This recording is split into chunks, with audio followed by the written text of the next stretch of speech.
என் ஒரே ஒரு வாழ்க்கைய உங்க சித்தத்துக்கு ஒப்பு கொடுத்துற. மோசே, நீ ஆடு மேய்ப்பதற்காக அல்ல, நீ ஜனங்களை நடத்துவதற்காக தெரிந்து கொள்ளப்பட்டவன். நீ என்ன செய்யணும்னு வைராக்கியம் கொண்டாயோ அதை ஒன்னால செய்ய முடியல. நான் இப்போ ஒன்ன அதை செய்யறதுக்கு பயன்படுத்துறேன்னு கர்த்தர் பயன்படுத்தினாரு. சவுலே, நீ போற பாதை வேற பாதை, ஒரு புதிய பாதை நடத்த போறேன்னு கர்த்தர் திருத்தி கொண்டு வந்தாரு. இன்னைக்கு சகோதரனே சகோதரி, உன் வாழ்க்கையில பெரிய மாற்றத்தை கொடுக்க கர்த்தர் வல்லமை உள்ளவரா இருக்கிறாரு. நீ தோற்று போனதை மறுபடியும் ஜெயமாக்குறதுக்கு அந்த ஒளி உன்கிட்ட பேசி கொண்டிருக்கிறது. இன்னைக்கு காலை வேளையில அந்த மெய்யான ஒளி உன்கிட்ட பேசுறாரு. ஆண்டவரே, நீ வெற்றி அடையும்படியாக அந்த ஒளிவுடைய பயன்படுத்தும். உன்னால முடியாதுன்னு தெரியும் அவருக்கு. என்னால முடியாது நீ சொல்லாத, அவருக்கே தெரியும் உன்னால முடியாதுன்னு. ஆனா உன்னை கொண்டு கர்த்தர் செய்யறதுக்கு வல்லமைகளை அவரே தருவாரு. ஹல்லேலூயா, ஹல்லேலூயா. தேவ சித்தம் நிறைவேற எனையும் ஒப்படைக்கிறேன். தேவ சத்தம் என்னுள்ளம் பலமாக தோனிக்கும். சேர்ந்து பாடுவோமா? தேவ சித்தம் நிறைவேற எனையும் ஒப்படைக்கிறேன்.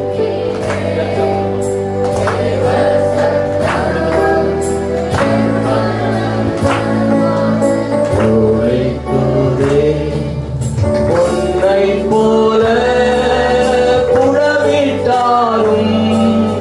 பொன்னாக விளங்குவேன் என்றென்றுமே. பொன்னை போல புலவிட்டாலும் பொன்னாக விளங்குவேன் என்றென்றுமே. ராணிக்குமே சோதித்திடார் தாங்கிட பலனளிப்பார். சேர்ந்து பாடுவோமா? ஒரு நாளும் ராணிக்கு மேல அவர் சோதிப்பதில்லை. தாங்க பலன் கொடுப்பா, தாங்கிட பலனளிப்பார். தேவ சித்தம் நிறைவேற எனையும் ஒப்படைக்கிறேன். தேவ சத்தம் என்னுள்ளம் பலமாக தோனிக்குமே.